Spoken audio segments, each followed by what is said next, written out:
요한복음 9장 묵상한 말씀을 잠깐 나누고 데살로니가 말씀을 보도록 하겠습니다.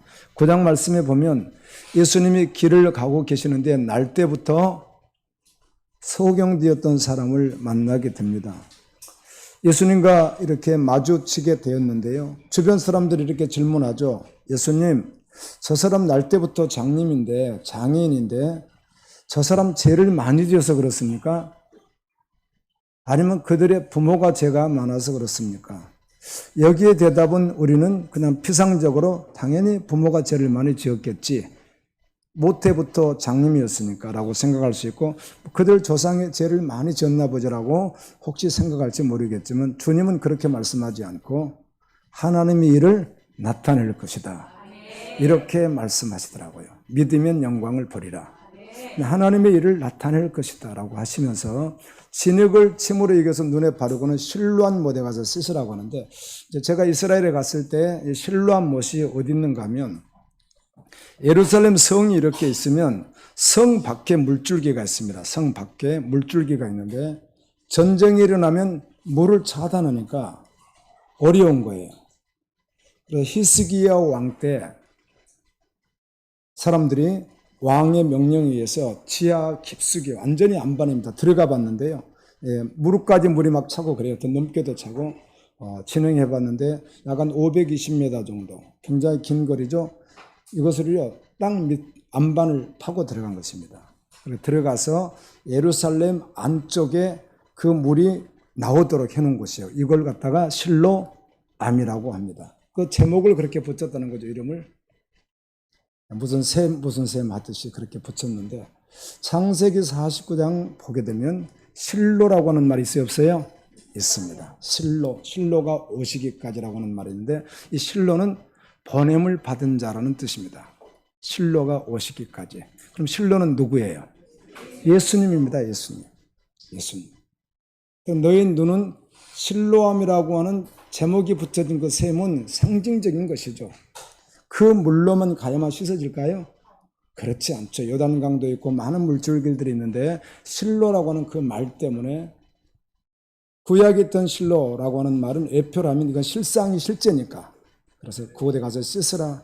그래, 누구에게 가서 씻으라? 예수 나에게서 씻으라, 그런 말이죠. 주님이 낫게 하신다, 씻게 하신다, 그런 말이잖아요. 아멘. 아멘. 오늘 또 그 주님에게 나갈 수 있기를 원합니다. 제가 이제 말씀을 준비하고 기도하는 가운데 이런 묵상이 저에게 되어지는 거예요. 한 주간 살아왔던 제 삶을 다 알 수 있잖아요. 그런데 목회자인 저도 정말 말씀으로 살기를 소망하고 주님께 영광 돌리며 살기를 소망하며 살아오지만, 돌이켜보면 어때요? 돌이킬 수 없는 세월은 지나가 버렸는데, 참 좀 아쉽다. 더 거룩하게 살 수는 없었을까? 더 믿음으로 살 수는 없었을까? 더 경건하게 살 수는 없었을까? 그리고 돌이켜보면 내 힘으로 안 되는 것이구나. 내가 힘쓰고 애쓴다고 되지는 것이 아니구나. 그걸 제가 또 깨달아요. 그러면 절망으로 끝나지 않고, 그래서 어디로 나가는 것입니까? 실로이신 예수 그리스도에게 나가는 것입니다. 참으로 이 예배 시간이 목회자인 저는요, 너무 귀중한 거예요. 저한테는 그래요. 이 시간만큼은 너무 주님 앞에 설 수 있는, 어때요? 그런 환경을 누가 만들어 두신 거예요? 주님이 만들어 주셨잖아요. 환경 자체를. 주님에게 설 수밖에 없도록, 예배할 수밖에 없도록, 기도할 수밖에 없도록, 찬양을 부를 수밖에 없도록. 예배를 사모하십시오. 예배 말이에요. 마지막 때가 되면 모이기를 피하는 어떤 자들과 같이 예배에 소홀하지 말고, 할렐루야, 예배에 오십시오.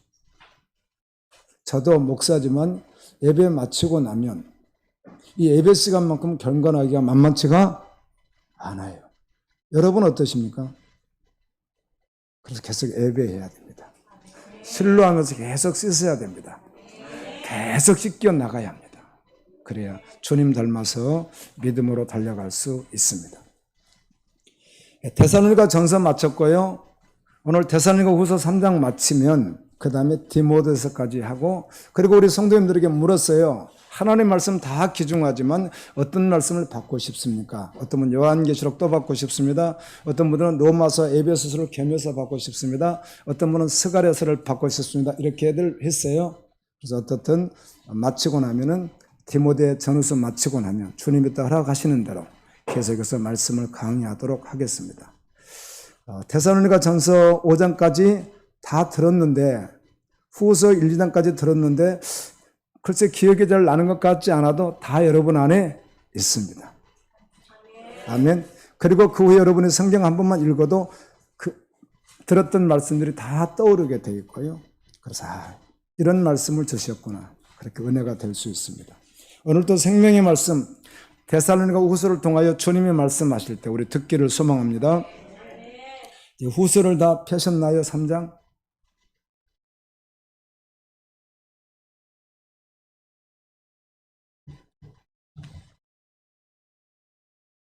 어젠 신학을 하고 싶어요. 뭐 맨날 그러는 형제가 하나 있어요. 35된 형제인데. 왜 신학을 하려고 하는데 형제? 저는 목회자가 되기보다는요. 신학을 내서 선교사가 되고 목회자가 되기보다는 그냥 성경을 알고 싶었어요. 그래요. 그러면 우리 청년이 아니다 보니까 가서 다른 거 하지 말고 일단 내 얘기 설교를 내가 21장까지 맞춰놨으니까 내 얘기 잘 모르겠는데요. 그러는 거예요. 그냥 제사 지내는 것밖에 없잖아요. 말씀드린 대로 내 얘기를 보통 성도님들이 100번을 읽어도 그걸 취할 수는 없습니다. 은혜 받았다 이거는 되는데 내용을 알 수 있어요? 없어요? 없거든요.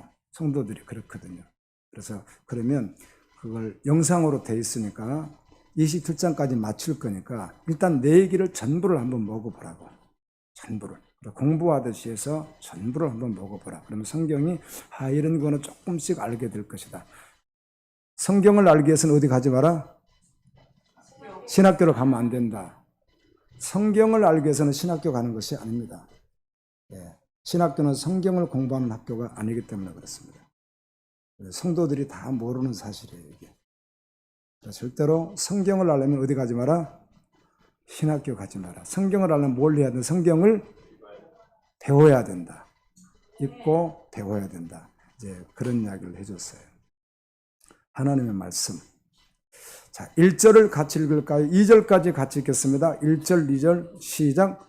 끝으로 형제들아, 너희는 우리를 위하여 기도하기를 주의 말씀이 너희 가운데서 같이 퍼져나가 영광스럽게 되고 또한 우리를 부당하고 악한 사람들에게서 건지시옵소서 하라. 믿음은 모든 사람의 것이 아니니라. 네. 데살로니가 지역에 있는 정말 생명으로 자기 생명을 아낌없이 복음을 증거하여 교회를 세웠고 그들에게 또 성령의 감동을 받아서 이 말씀을 보내는데 두 가지 기도 부탁을 합니다.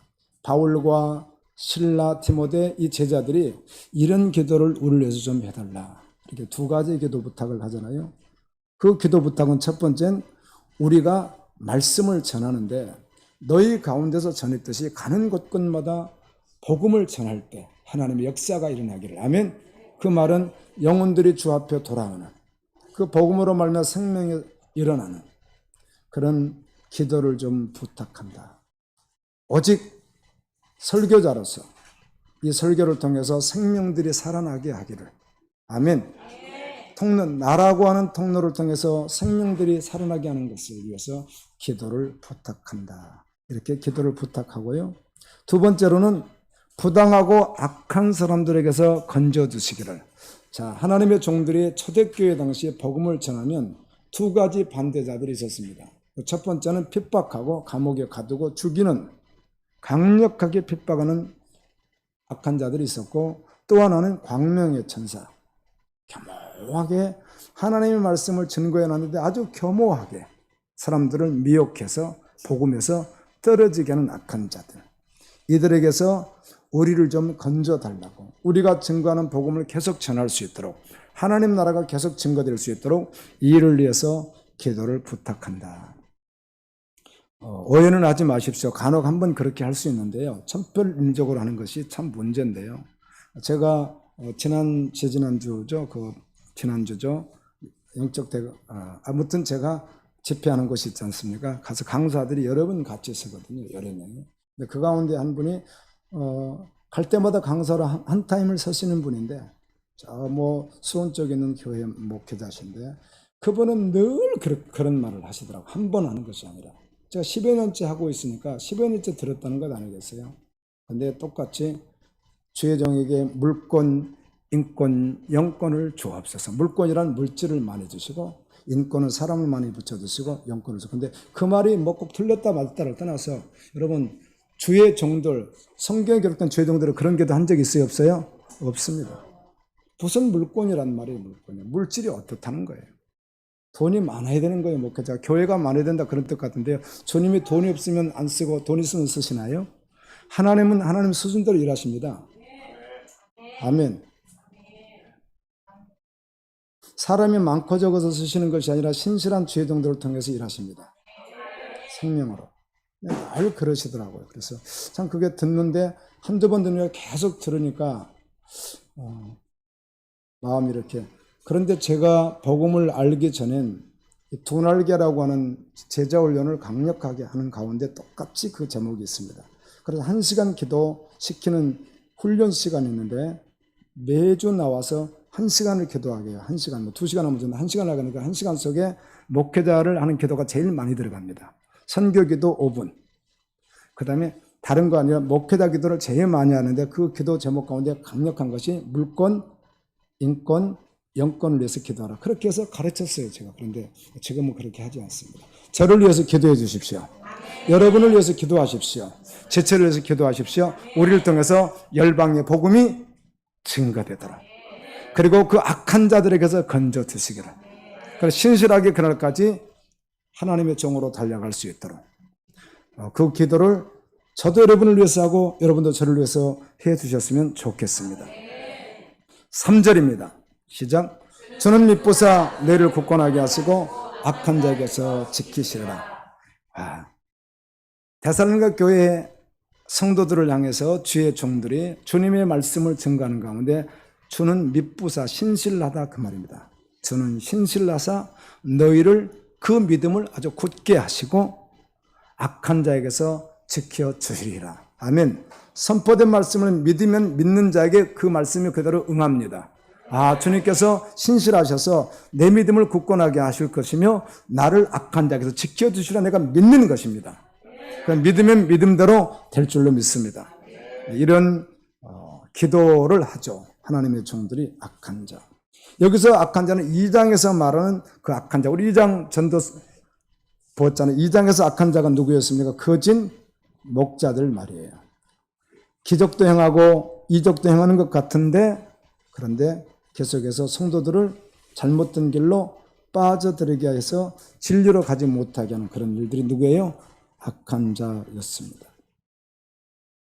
광명의 천사와 같이 그들에게서 너희들을 지켜줄 것이다.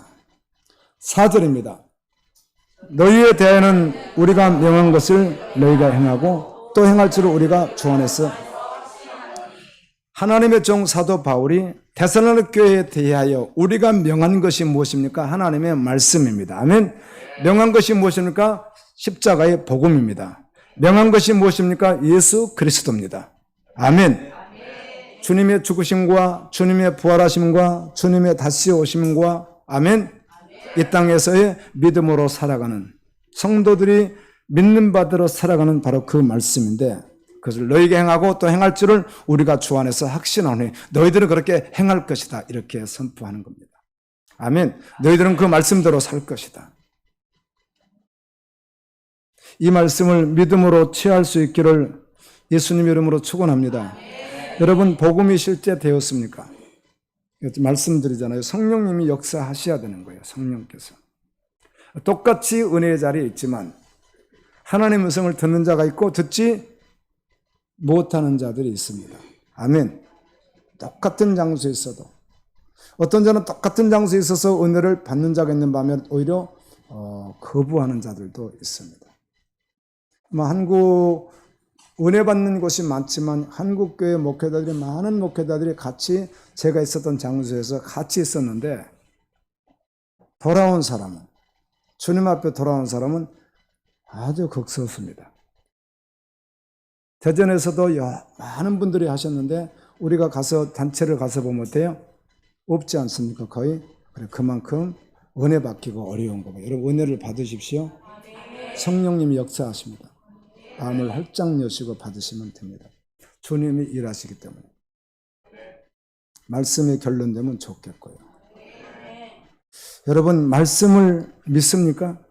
그럼 믿으면 믿는 바대로 사는 것입니다. 살지는 않는데 동의합니다. 그건 믿음이 아니거든요. 그런 분들이 한국교회는 너무 많습니다. 저 동의합니다. 예수 그리스도 알고 있습니다. 그분 십자가에 죽으셨잖아요. 3일 만에 부활하셨는데요. 그분 다시 오시잖아요. 이거 지식적으로 다 알고 있거든요. 그 지식적으로 아는 것을 믿음이라고 말하지 않습니다. 야고보 성경은 이렇게 말합니다. 귀신들도 믿고 떠들지 아니하느냐. 행함이 없는 믿음은 죽은 것이라. 아멘. 이렇게 말하죠. 기생나합이 왜 믿었다고 말하는가?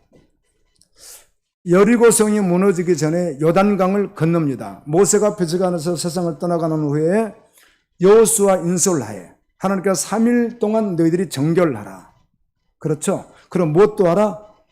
할례도 행하라. 여러분 남자가 군인들이 할례를 행하면 걷질 못합니다. 그때 공격받으면 다 끝입니다. 그래서 하나님의 방법은 그렇게 하지 않았습니다. 하나님의 방법대로 하는 것이죠. 그래서 요단강이 창일할 때 법궤를 맨 자들이 900m 앞에서 먼저 들어가라는 것입니다. 메고 물속에 첨벙 들어가라는 것이죠.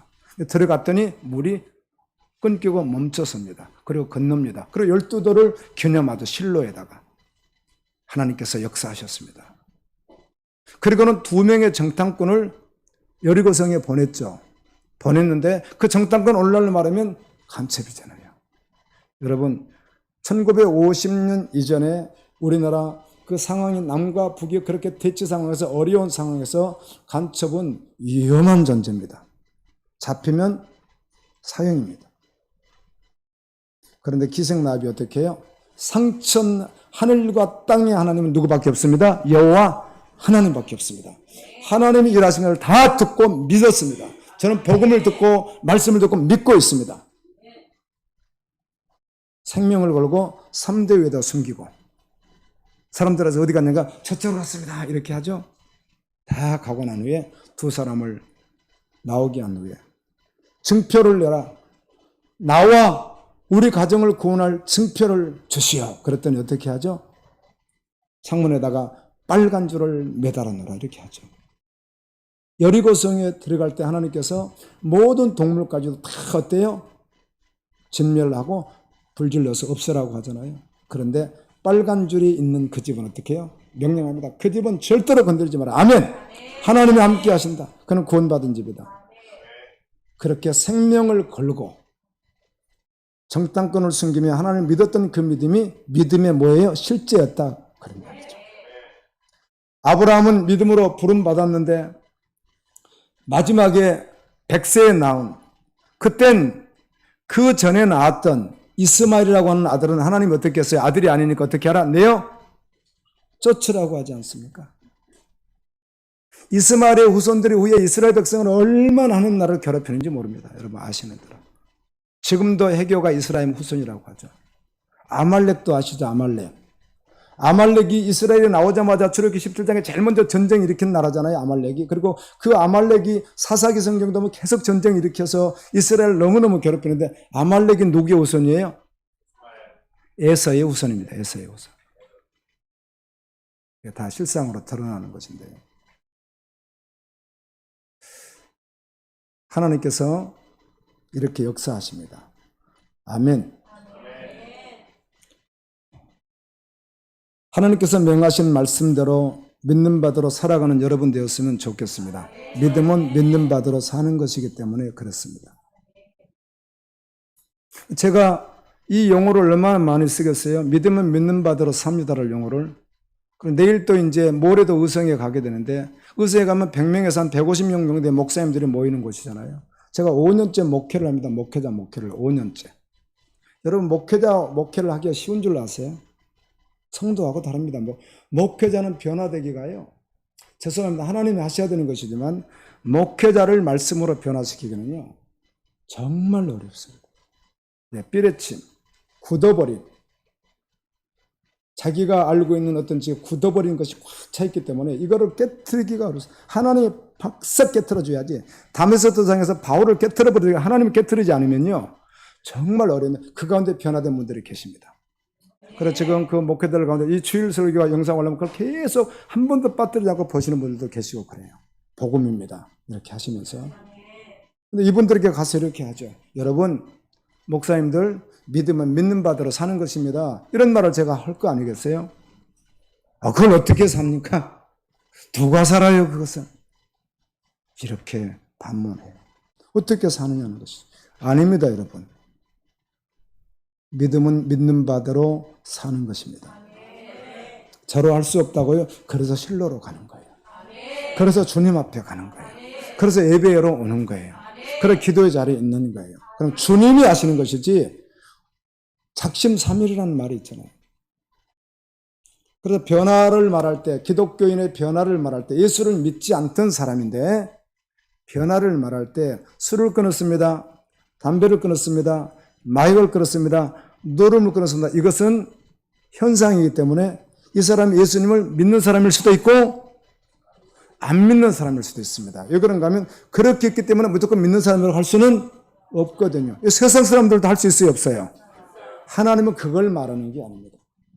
그 사람의 심령 전제를 바꾸는 것은 사람의 교육이나 그 어떤 것으로 되어지지 않습니다. 오직 하나님만 하시기 때문에. 그러니 나로 할 수 있는 것을 누가 하시는 거예요? 하나님이에요. 너희 마음에 새 마음을 넣는다고 하잖아요, 하나님께서. 그런데 우리 편에서는 그 주님께 나가는 것입니다. 전심으로.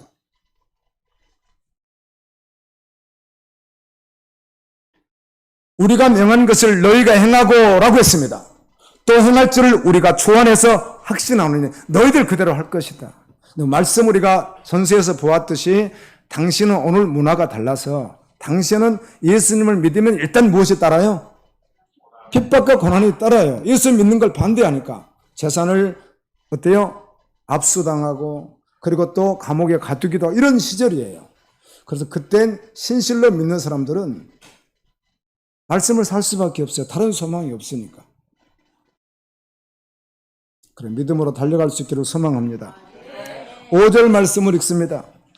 주께서 너희 마음을 인도하여 하나님의 사랑과 그리스도의 인내에 들어가게 하시기를 원하노라. 자, 주의 종이, 하나님의 종이 성도들에게 우리 주님께서 너희의 마음을 인도해 주기를 원한다. 아멘.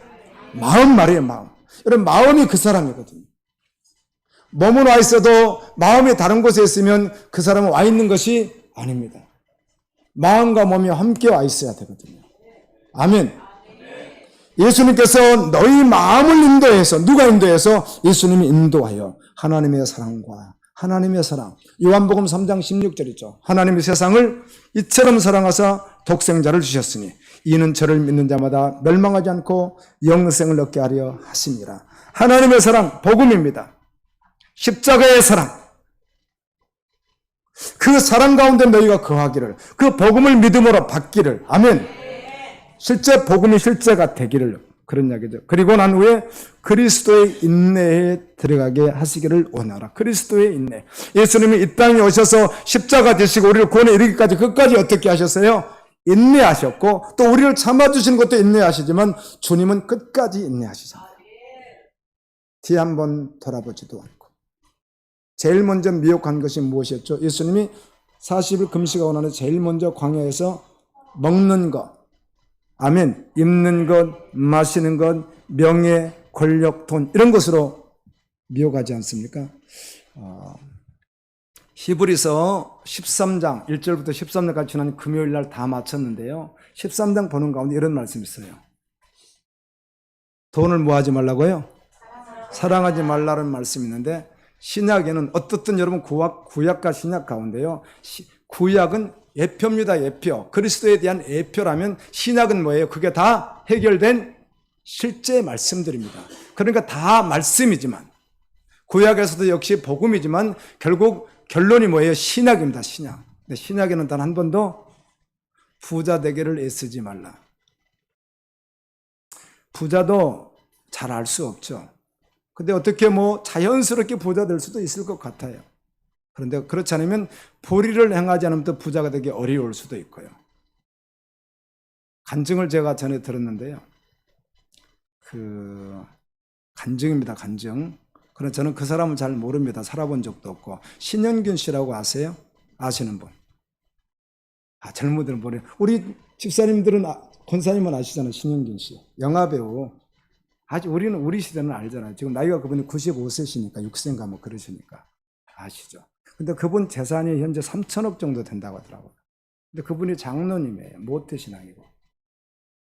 그래서 간증 속에 다른 사람들이 하나님 역사하셔서 3천억 부자가 됐습니다. 그렇게 하더라고요. 3천억 적은 돈 아닙니다. 영화배우 가운데는 돈이 제일 많답니다. 그분이. 간증을 내가 들어보니까. 최근 거예요. 최근 거 그게. 이분이 94세 때 한 간증이니까. 모르죠. 저는 살아보지 않았으니까. 근데 그분은 어쩌면 정말 신실하게 벌었는지는 잘 모르겠어요. 의심하지 않겠습니다. 그런데 대부분 부자는 어때요? 정상적으로 부자 되기가 쉬워요? 부자를 어딜 부자라니까 문제지. 10억, 20억 부자 말고요.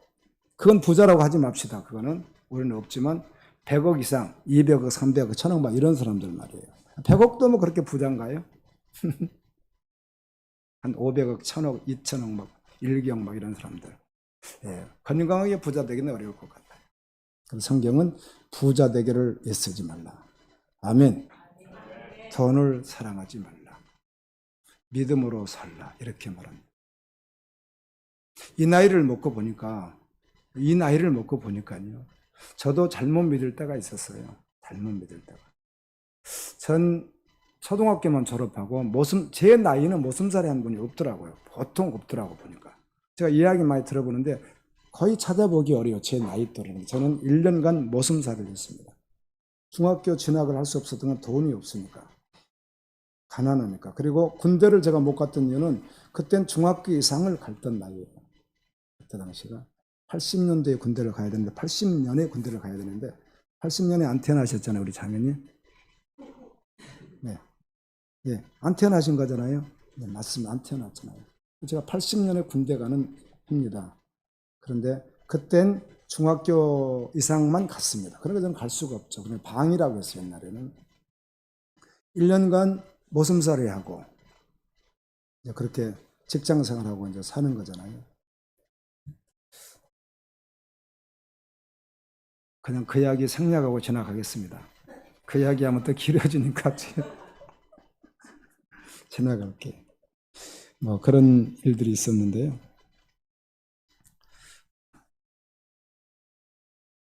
지금 이 나이를 먹고 보니까 그렇게 어렵다가 25세 예수를 믿고 검정고시를 27살에 시작했습니다. 그러니까 초등학교 졸업한 지 14년 후에 중학교 공부를 시작한 것입니다.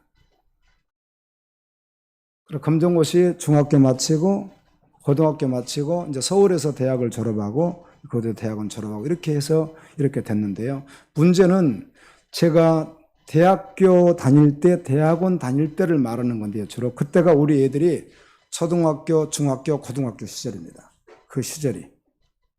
그러다 보니까 제가 예수 믿는 전도사인 건 분명한데 복음이 없으니까 정말 하나님의 나라 소망이 전부가 아니었나 어떻든 변질돼 있으니까 목회자이지만 우리 두 아들에게 맨날 야 너희들 세상에서 공부 못하면 큰일 난다.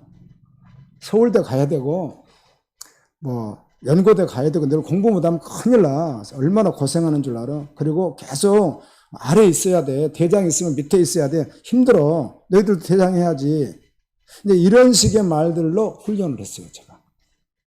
근데 교회는 안 떠났죠. 전도사 아들이니까 교회를 어떻게 떠나요? 못 떠나는 거죠. 그랬던 것들이 지금 후회가 막심하고요. 지나가 버렸지만. 너무너무 막심하고. 지금 이 나이를 먹고 보니까 가장 복된 것이 무엇인가? 그 몇 차례도 이런 이야기를 나눴습니다. 여러분들 지금 재산도 이렇게 없고 보통 이렇게 평범하게 사는 여러분이 부부가 죽으라고 깨알같이 정직하게 살면 돈을 평생 얼마나 모을 것 같습니까? 투기하고 이런 거 전혀 하지 않았을 경우에 매덕 모으기도 어렵거든요. 그런데 굶어 죽지는 않습니다. 이 나이를 먹고 목회자로서 정말 깨달은 것이 있다면 여러분들이, 여러분의 자녀가, 나는 우리 자매님이 혹시 하나님께서 잉태하게 하셨다 그러면 그때부터 개인지도 할 것 같아요. 제가 교육할 수 있습니다. 제가요 주일학교 강습에 강사도 했고요. 주일학교만 해도 30년 제가 있었기 때문에 엄청난 정보가 사실 있습니다. 속에 쏟아내놓으면. 그래서 지금은 이 나이가 되니까 자녀들을 가르칠 수 있겠어요. 정말 올바르게. 그래서 그런 마음이 오늘도 들어요. 우리 자매님이 잉태했다면 그때부터 개인제도 들어간다 이런 생각이 제가 들어가는 거죠. 어제도 임신한 자매가 우리 교회 다니다가 멀리 이사간 임신한 자매하고 남편하고 왔었어요. 지금 현재 임신해서 야 얘야 우리 교회 이렇게 너 멀리 갔지만 전화하고 어떻든 내가 너 해줄게. 자녀들 바로 하도록. 여러분 자녀들과 함께 믿음 생활 잘하고 그날에 예수님 영접해서 천국에 가는 거 그보다 더 복된 일이 있나요? 믿음으로 잘 양육하십시오. 거룩하게만. 하나님의 사랑과 그래서 그리스도의 인내 그 천국 가는 날까지 이 땅에서 세상 보지 말고 오직 믿음으로 걸어가십시오.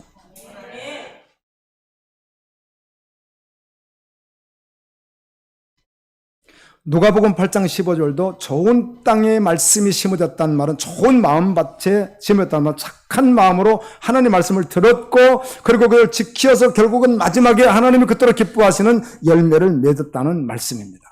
누가복음 21장 19절은 너희가 믿음 생활할 때 인내로 영혼을 얻으리라. 아멘.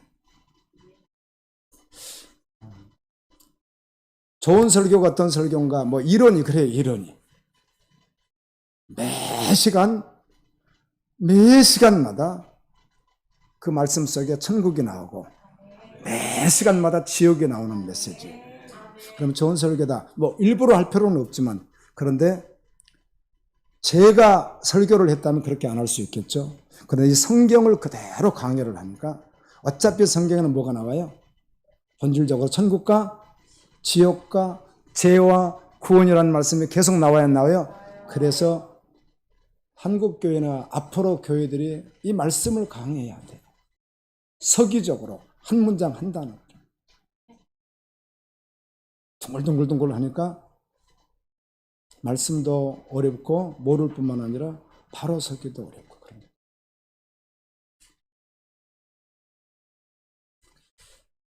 계시록 14장 12절은 이런 말씀이 있습니다. 성도들의 인내가 있나니 당신은 그 1세기 당시는 기독교인들이 핍박과 고난이 있던 문화라 그런 거예요. 오늘날 누가 우리 핍박합니까 얼마나? 예수 믿는다고 그러면 감옥에 가두지 않잖아요 우리는요. 근데 그때 문화는 그렇거든요.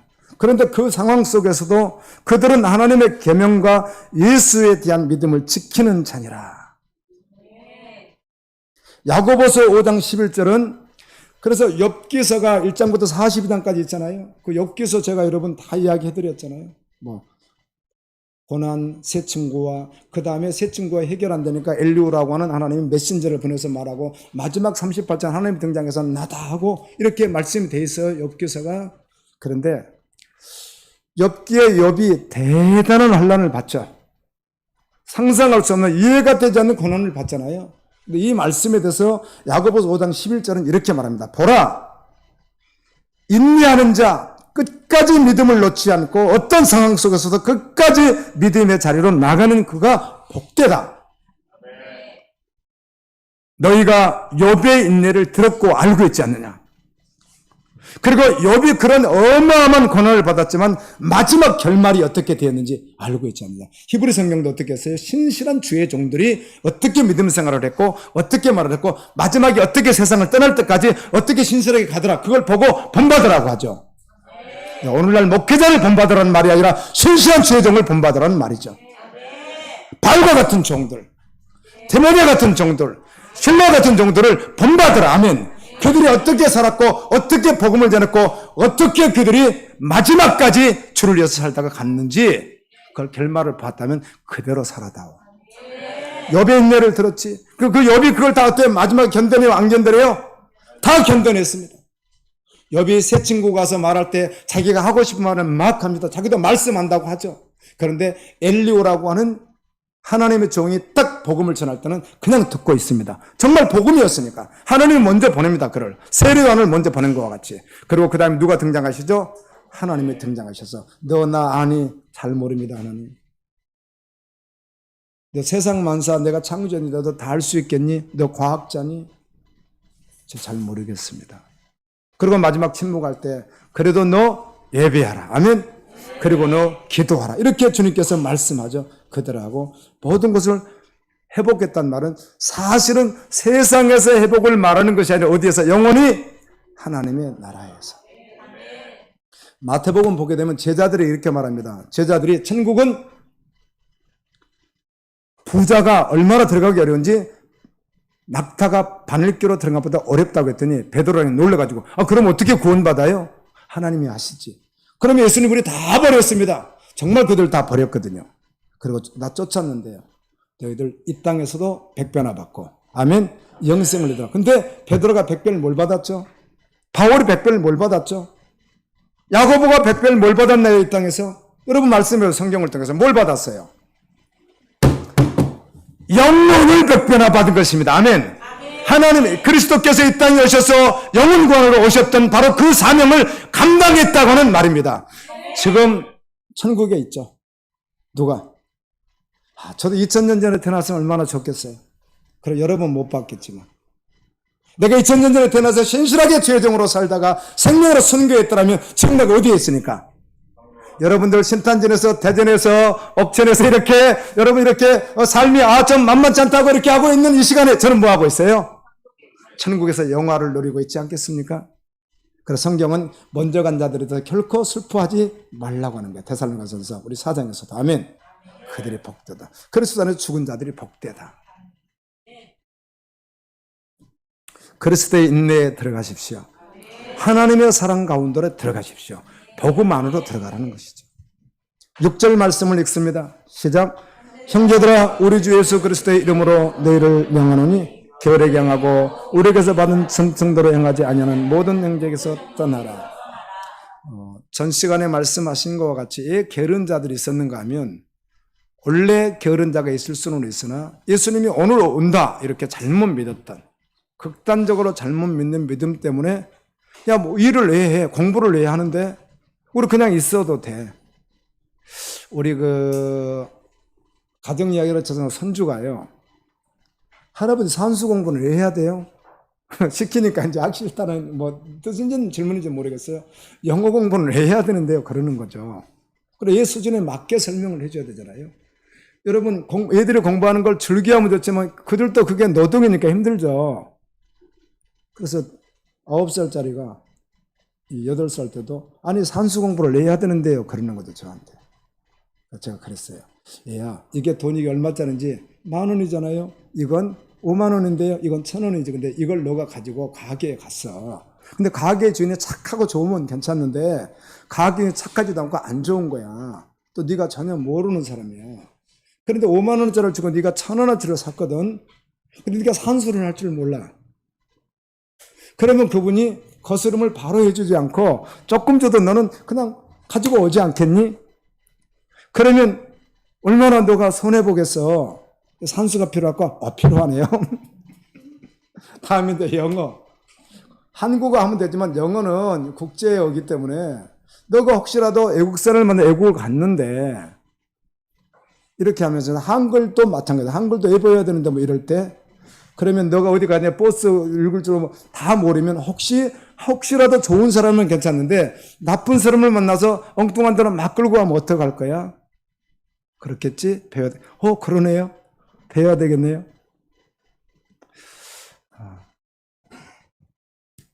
왜 게을렀는가? 주님이 오신다고 극단적으로 잘못 생각하니까 아무것도 하지 말자. 그랬다는 것이죠. 여러분 우리는 진짜 믿음은 어떤 믿음인가? 오늘 주님이 오셔도 전혀 두려움 없이 데살로니가서 이렇게 했죠. 다른 사람들은 더족같이 그분을 맞이할 것이다. 그 말인즉 더족은 집에 왜 들어오니까? 예수님 뭐라고 하죠? 마태복음에서 더족이 오는 것은 죽이고 멸망시키러 오거니와 내가 온 것은 생명을 얻게 하려 하심이라 이렇게 하셨듯이 우리 진짜 믿는 사람은 주님이 오시는 건 분명하지만 도둑이 아니시잖아요. 그분은 우리의 누구시죠? 신랑이시잖아요. 우리의 구원주시잖아요. 그렇게 믿는 거죠. 그러니까 매일 삶이 주님 앞에서 신실하고 거룩하고 아멘, 경호 있게 살고 성실하게 살아라, 그 말씀입니다. 믿음의 사람이니까. 에베소서는 세월을 아끼라. 때가, 여러분 세월 아끼십시오. 세월 돌아와요, 안 돌아와요? 안 돌아와요. 아마 저는 이제 목사니까 조금 덜한지 몰라도요, 믿음이 없는 분들이나 안 그러면 나이 드신 분들은요, 이런 말을 얼마나 많이 들어요? 10년만 젊었더라면, 10년 젊었어요. 20년만 젊었더라면, 뭐 그런 말들을 많이 듣게 되죠. 근데 진짜 믿음 있는 사람은 그렇지는 않고요. 나이가 먹을수록 누구 만날 날이 가까우니까. 그러나 이해가 다 되는 말이잖아요. 10년만 젊었으면. 여러분 세월 돌아오지 않습니다. 너무너무 아쉬운 것 같다, 세월이. 시계는 멈출 수도 없고 도끼일 수도 없고 지나갑니다. 세월을 아끼십시오. 그 말은 아끼란 말에 한국 번역 그렇게 되어 있는데 원래 언어는 하나님이 우리에게 주신 그 시간을 돈을 주고 사듯이 전부로 사서 아끼라는 뜻입니다. 그만큼 거룩하게 살라는 것입니다. 신실하게 살라는 것입니다. 시간을 아껴서. 저는 벌써 뭐 언제 어떻게 갈지는 아무도 알 수 없죠. 주님이 또 언제 오라갈지도 알 수 없지만은 마지막 갈 때까지 기도하리라. 그래서 제가 계속 설교를 여러분에게 이렇게 할 수 없는 날이 올 수 있습니다. 그렇잖아요. 또 힘도 안 돼. 그때가 오면은 그때는 정말 동역자들과 함께 기도하는 자리. 아멘. 찬양하는 자리. 그때 힘없어 다른 거 알 수 없는 바로 그때는 정말 그렇게 하다가 천국 가야 되겠다. 나이가 드실수록 집사님, 권사님, 목사님들이요, 성도들이 잘 모르는 게 있다고 했잖아요. 젊을 때 이렇게 여러분같이 젊을 때 믿음이 좋은 분들은 대단합니다. 산을 옮길 만한 것 같은 날 열정이 있습니다. 그런데 권사님, 집사님, 장로님, 목사님들이요, 나이가 드실수록 믿음이 좋아질 것 같죠? 좋아지지 않는 분들이 훨씬 많습니다. 그런데 이건 대단히 큰 문제입니다. 그러면 안 되는 것이니까. 아멘. 본질적으로 믿음이 더 좋아져야 되는데 점점점 안 좋아집니다. 이건 정말 아주 안 좋은 현상이죠. 끝까지 믿음 지키고 끝까지 달려가야 됩니다.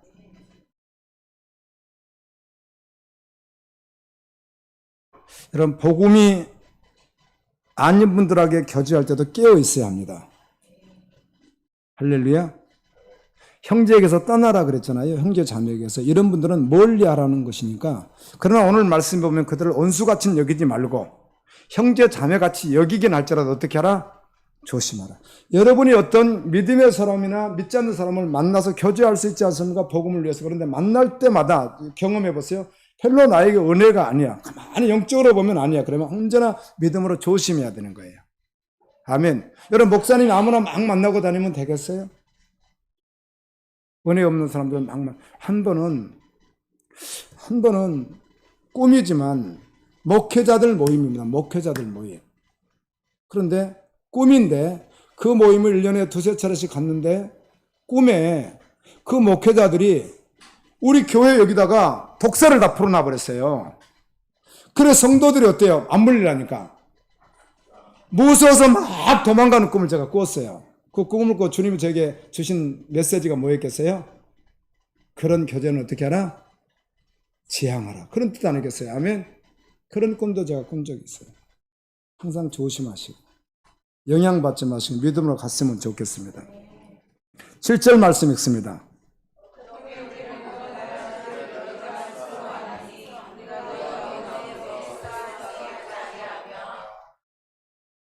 옆 사람하고 한번 인사해 보세요. 믿으려면 나를 본받듯이 한번 해보세요. 시작. 네, 괜찮습니까? 그렇게 말씀하시는데 은혜가 됩니까? 예수님은 모두에게 어떻게 하죠? 아무데로 가도 된다고 해요? 나에게만 와야 된다고 해요? 바울은요? 네. 적어도 저는 성도 한 사람 누군가 모시고 오시오. 저는 그런 의도가 아닙니다. 저는 적어도 하나님의 종으로서 복음을 가진 자로 저는 나에게로 라고 당당히 말하는 믿음을 가지고 있습니다. 좀 와서 교회가 채워지고 그 말을 하고 있지 않습니다. 저는 그렇게 주님 앞에 부끄럼 없이 말합니다. 데리고 오시오 저에게. 아멘. 그리고 나를 본받으라고 하시오. 이 말이 여러분 얼마나 어려운 말이겠어요. 믿음의 사람으로서. 우리는 너희 가운데서 결코 무질서한 적이 없다. 우리는 정말 믿음으로 살았다. 누가 그렇게 말을 해요? 바울, 실라, 디모데와 같은 초대교회 그리스도인들이 그렇게 말을 해요. 실라 같은 경우는 사도행전 16장 25절에 보면 바울과 함께 감옥에 갇혀서 밤새 뭐예요? 찬양하고 기도하고 옥문이 열리는 현장이 있죠. 베드로전서 5장 12절에 보게 되면 베드로가 하나님의 말씀을 쓰는데 연세가 너무 많이 들어서 그랬던지 이렇게 흔들려서 그랬던지 이 대표라는 사람이 누구예요? 실라가 대표를 합니다. 근데 베드로 전후서는 직접 쓴 사람이 누구예요? 실라입니다. 실라. 그 성경이 기록되어 있습니다. 대표. 아주 신실한 하나님의 사람이었습니다. 디모데는 아는 대로 아버지는 헬라인이고 엄마는 유대인이었지만 할머니, 예할머니, 자기 어머니가 신실한 사람이었고요. 빌립보서 2장 22절은 디모데의 연단을 너희가 안 하니. 디모데의 연단. 이것도 사실은 감옥에 갇힌 것을 말해요. 바울만 갇힌 게 아니라 디모데도 가는 곳마다 감옥에 갔다 나왔다 갔다 나왔다 고난받고 이렇게 복음을 전합니다. 정말 아주 신실한 주의 종들입니다. 히브리서 13장 23절 우리가 이런 말씀을 보았죠. 우리 형제 디모데가 감옥에서 놓은 것을 너희가 알라. 감옥에 갇혀 있어서 복음 전하다가 그런데 이제 나올 거라는 거죠. 그러면 그가 오면 내가 속히 너에게 갈게.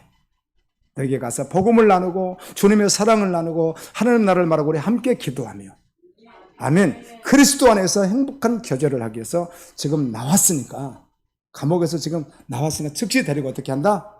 가겠다. 감옥을 끊임없이 왔다 갔다 하면서 복음을 전했던 바로 그들. 성도들에게 피해를 입히지 않기 위해서 물질을 요구해 본 적이 없는 아멘. 그런 성경이 그렇게 말하잖아요. 물질에 너무 깨끗하다. 단 10원도 자기 것이라 말한 적이 없는. 옷이 없어서 끊임없이 헐벗고요. 당신은 옷이 없던 시대니까. 옷이 얼마나 없었으면 십자가에 달려 죽어 가시는 그 예수님의 겉통옷을 어때 밑에 있는 병사들이 어떻게 하죠? 나눠 가지 않습니까? 그렇게 가난한 시절, 여러분 가난한 시절을 잘 모르시는구나. 우리 저만 해도요, 어렸을 때 그 정도 가난은 아니지만 양발을 뒷굽을요, 떨어지면 다시 기어 신고, 떨어지면 또 기어 신고, 떨어지면 거, 바지도 여기도 띄어지면 다시 엉덩이는 이제 막 누빈다게 해. 나중에 다 처지어 나갈 때까지 또 누비고, 또 누비고, 또 붙이고. 그런 옷 안 입어보셨죠? 형이 입던 옷 다시 물러지면 또 다 헤어서 떨어지면 그냥 어떤 천 갖다 또 여기 붙이고, 여기 붙이고, 또 떨어지면 또 붙이고, 나중에는 안 되면 천대고 막 미싱으로 좀 박아달라다 대략 박아서 또 입고 다니고. 속에 옷도 다 기어 있고, 양말 계속 기어 신고, 그런 시절이 있어요. 이때 당시 바울이 옷이 거의 단벌이잖아요. 다 찢어버려요, 감옥에 가면은. 옷이 있어요, 없어요? 그래서 성경에는 추위에 떨고 옷이 없었다. 그 말이 그 뜻이에요. 오늘날 문화가 아니에요. 어제는 온 그 신혼부부에게, 그것도 신혼부부예요. 지금 아기가 있는데, 얘들아, 믿음으로 살아다오. 그리고 요즘 보니까 옷도 애들 뭐 한두 살 먹은 애가 뭘 알아. 부모가 봐서 그렇지. 그냥 얻어 입혀도 괜찮아. 그리고 나중에 좀 크면 하나 사줄 수 있는데, 얻어 입혀도 요즘에 좋은 옷이 너무 많고, 부자들이 50만 원짜리 옷을 사가지고 얘가 하나야. 그래서 커서 입어요, 못 입어요? 그러면 저는 이제 하여튼요, 유튜브 들어가면 3만 원에 팔아. 그럼 얼마짜리 입는 거예요? 50만 원짜리 입는 거야. 그렇게 다 해도 되니까 절대로 사치하지 마라. 저도 이제 항상, 저도 실수를 해요, 목사라. 참, 그렇죠. 원래는 단벌, 지금 현재 여름 옷은 단벌 맞습니다. 양복이 한 개밖에 없는데, 오해하지 마세요. 다른 뜻이 아닙니까? 두 개가 귀찮아요. 정말입니다. 두 벌이 귀찮다고. 한 벌이면 충분하니까. 우리 아들이 얼마 전에 너 그랬잖아. 아빠 영어로 한번 사러 가자고. 사준다고 자기가 계속 괜찮아. 괜찮다고. 진짜 괜찮으니까 괜찮아. 야, 거절했어요. 두 벌 있으면 귀찮아요. 관리하기도. 한 번은 충분해요. 그럼 어떤 옷도 하나면 좋겠는데 또 살다 보면 어때요? 누가 주기도 살다 보면 어때요? 한 개씩. 하나는 없는 게 좋은 것 같아. 그래서 검술. 어떤 너무 많아가지고 막 여기가 이렇게 많은데 입으로 없다고 해서 또 사고 막. 그리스도인들은 멋있게 사는 사람들입니다. 세상이 감당치 못하는. 아멘. 그렇게 살았다는 거예요. 제자들이. 8절 읽습니다. 시작.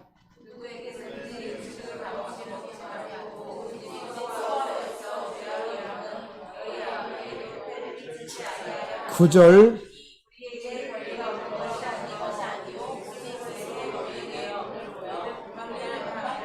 우리가 주의 종으로 이런 말도 합니다. 예수님께서 구약 있는 말씀을 가지고 일하는 소의 입을 망을 씌우지 말라. 적어도 일하는 소는 좀 먹게 해주라. 그런 뜻이었어요. 그와 같이 어찌 우리가 주의 종인데 우리가 영적으로 너희들에게 양식을, 바울이 그렇게 말하잖아요. 영적으로 양식을 너희에게 먹었으니까 당연히 너희가 나에게 육 채워주는 것은 너무도 당연한 일이다. 그러나 나는 그것마저도 최대한 너희에게 뭘 주지 않고 어려움을 주지 않고 나는 할 수만 있다면 거침없이 주님 나라에서 달려가기를 소망한다. 아멘. 자, 물어볼게요. 이 말씀이 언제 기록됐어요? 예, AD 50년경에 기록됐어요. 53년경에. 그럼 적어도 지금 몇 년이 지난 거예요? 1970년이 지난 거예요. 그럼 이 말씀은 지금부터 계속해서 오늘날 목회자들이 계속 봤던 말씀이에요. 그럼 왜 이 말씀을 따르지 않는지 아이러니하지 않으세요? 그렇죠? 보세요. 말씀은 2000년 동안 그대로 있었던 말씀이에요. 이 말씀 그대로 믿어야죠. 10절입니다. 우리가 너희 함께 있을 때에도 너에게 명하기를 누구든지 일하기 싫어하거든 먹지도 말라. 예, 이 유명한 구절이 있습니다. 이런 유명한 구절이 게으르지 말라는 말씀이고요. 또 필요 없는 일을 만들어서 소모하지 말라는 말씀도 포함되는 것이고요. 믿음의 사람은 공짜를 좋아하면 안 됩니다. 그러나 사랑으로 줄 때, 아멘, 받고 또 사랑으로 베풀어 이것은 얼마든지 하지만 그 중심에 무슨 마음이 있으면 안 돼요? 공짜 마음을 가지면 안 됩니다. 사모 세미나, 사모님들, 그러면 사모 세미나 같은 데는 한국화장품 같은 데서요, 100만 원, 한 세트에 막 100만 원 되는 걸 막 이렇게 협찬을 합니다. 그리고 뭐 하나씩 협찬을 하면은 또 막 협찬하면 화장품을 주로 많이 이렇게 나눠주면 강사가 그러죠. 이렇게 말을 하죠. 사모님들 꼭 한 개만 가져가셔야 합니다. 2개 가져가면 죄입니다. 이렇게 하거든. 그런데 사모님들 가운데 이런 분들은 히히히 2개나 가져가. 그러니까 이게 습관화가 되지 않은 것인데 정말 신실한 믿음의 사람들은요 절대로 그렇지 않습니다.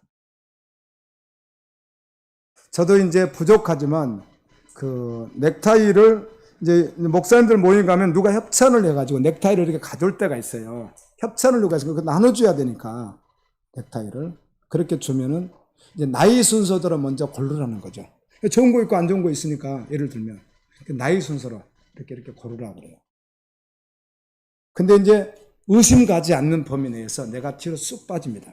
진짜로. 의심 가지 않는 범위 내에서 빠지는 거예요. 그래서 나는 제일 꼴찌로 가져가도 상관이 없다. 근데 그 마음을 그냥 스스로 갖는 것이 아니라 주님 안에서 가져보려고 애쓰다 보니까 아멘. 그것도 행복한 시간이 되는 거예요. 떨어지면 안 가져가면 되는 것이죠. 근데 그리스도인 권사님들이 죄송해요. 권사님이라고 해서 죄송해요. 우리 권사님들 죄송해요. 권사님이라고 해가지고.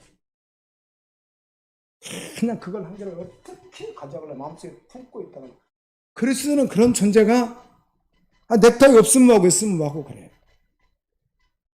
그런 존재가 그렇다는 존재가 아멘. 그냥 그렇게 그런 습관이 돼 있는 거예요. 하나님의 종들 바울 같은 사람들은 그냥 존재가 그래요. 언제나 항상 그냥 그래요. 뭐 실수할 일도 없어요. 우리가 훈련을 받다 보면 여러분 외국에 이렇게 아울리처로 훈련 가잖아요. 이렇게 가면 한 3주씩 있으면 말씀드렸잖아요. 최고 싼 거, 최고 어려운 거, 비행기도 아무튼 막 3번씩 타고 가고 한 곳에서는 하루 종일 자기도 하고 어떨 때는 공항에서 8시간, 7시간, 12시간 이렇게 있습니다. 공항에 그냥 있어 나가지도 못하고 있어요. 거기서 제일 싼 걸로 다니니까 200만 원 간다면 40만 원에 막 하고 우리는 거의 그렇게만 다니니까 선교하러 갈 때 그러면 가서 외국에 맛있는 뭐가 나왔다. 그럼 평소 같으면 젓가락이 어때요? 먼저 이렇게 습관이 돼 있잖아요. 그리고 몇 개밖에 안 남았으면 이거 한 개 빨리 더 먹어야 돼. 한 개를 팍 찍을 수 있잖아요. 습관이 돼서. 근데 이것도 다 훈련 시간이에요. 발음을 받아요. 그렇지. 찍지 않는 거죠. 먼저 잡수십시오. 혹시 배가 고프시면 먼저 잡수십시오. 건강에 안 되면 먼저 잡수십시오. 근데 이런 훈련도 받는데요. 그것도 기가 막힌 은혜예요. 여러분 권사님들 그러세요? 사랑하는 마음으로. 욕심 내면 안 된다는 거죠. 11절 읽습니다. 시작.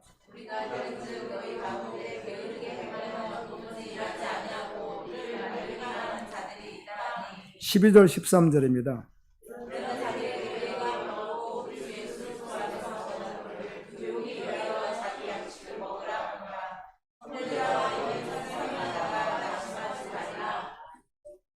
여러분 주님의 일 하다가 낙심하지 마십시오. 주님을 감동시키시고 낙심하지 마십시오. 전보로 주께 나아가고 헌신하고 난 후에 낙심하지 마십시오.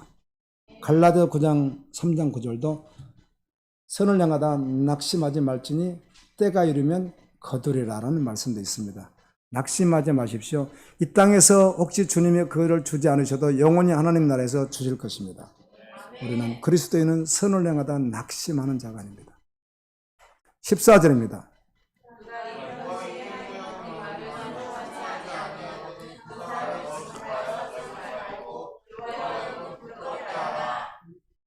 (15절입니다) 네, 여러분 저분 마음에 안 들어요. 저분 참 그런데요. 우리 그리스도는 이런 용어를 올려 쓰면은 안 되잖아요. 마음이 혹시 그런 게 있으면 빨리 십자가로 넘기고 하면 주님의 마음으로 바꾸고요. 그러나 하나님의 말씀에 순종하지 않는 사람들은 사귀지 말라 주목해서 이렇게 해요. 그리고 그분들하고 괜히 내 영적 믿음 떨어지는 일을 할 필요는 없다는 것이죠. 그리고 오히려 그렇게 했을 경우 그 사람이 부끄러워할 것이라는 것입니다. 저들이 나를 피하지. 그렇지. 믿음은 생각할 때 그러다가 회개하고 돌이키기를 기도해주고 형제처럼. 아멘. 잘못하는 분도 우리가 이제 잘 은혜롭게 하셔야 되지만 믿음으로 세우기를 위해서 그렇게 하라는 이야기지 이분을 내치라는 이야기는 아니잖아요. 교제도 매우 중요합니다. 16절 17절 읽습니다. 시작.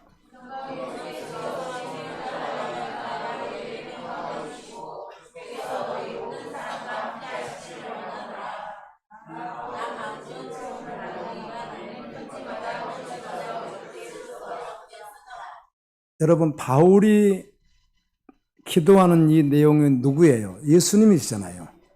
예수님의 마음이시죠? 평강해 주게 친히 때마다 일마다 너에게 무엇을 주시기를 원하고 평강 주시기를 원하고. 그래서 예수님이 부활하셔서 요한복음에 나타나셨을 때마다 했던 이야기가 너에게 평강이 있을. 평강이라는 말은 말씀드렸는데 언어 가운데 완전이라는 말이 들어있었잖아요. 하늘로부터는 평강을 받은 사람, 믿음의 사람은 상황과 상관없이 평강이 있다는 것입니다. 전제적으로 지금 슬픈 일이 있으면 슬프죠. 아프죠. 그건 정서적으로 있으나 전제적으로는 결코 그 평강을 빼앗아갈 자가 없는 거죠. 함께 하시기를 원한다. 그리고 나 바울은 친필로 이거 다른 사람 어떻게 한가 내가 정말 친필로 쓴 거라고. 그래서 바울의 필체와 바울의 문장과 모든 것으로 사인까지 해가지고 어때요? 이건 내가 진짜로 성령께서 주셔서 진짜 쓴 편지야. 하나님의 말씀이야. 꼭 이것을 너희들 순종해야 돼. 아멘. 도장을 또 찍고 또 찍고 또 찍는 거예요. 다른 말 아니에요. 정말 하나님의 말씀이에요. 18절 우리 주 예수 그리스도의 은혜가 너희 무리에게 있을지어다. 우리가 성경을 한 권 한 권 이렇게 맞춰가다 보니까 특별히 바울 서신 같은 경우는 꼭 끝인사가 이렇게 돼 있잖아요. 그러면 끝나면서 지금 데살로니가 전후서 끝나지 않습니까? 전서에도 마찬가지로 끝나면서 우리 주 예수 그리스도의 은혜가 너희 무리에게 있을지어다. 이 구절을 딱 읽는 순간요. 얼마나 감동의 파도처럼 밀려오는지 모르겠어요. 와.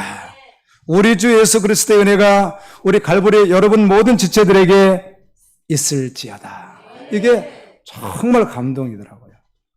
우리 주 예수 그리스도의 은혜가 너희에게 있을지어다. 이 말씀이 얼마나 은혜가 되는지 몰라요. 이 말씀이 여러분 합당하게 그렇게 누리면서 달려가는 믿음의 종들 되기를 예수님의 이름으로 축원합니다.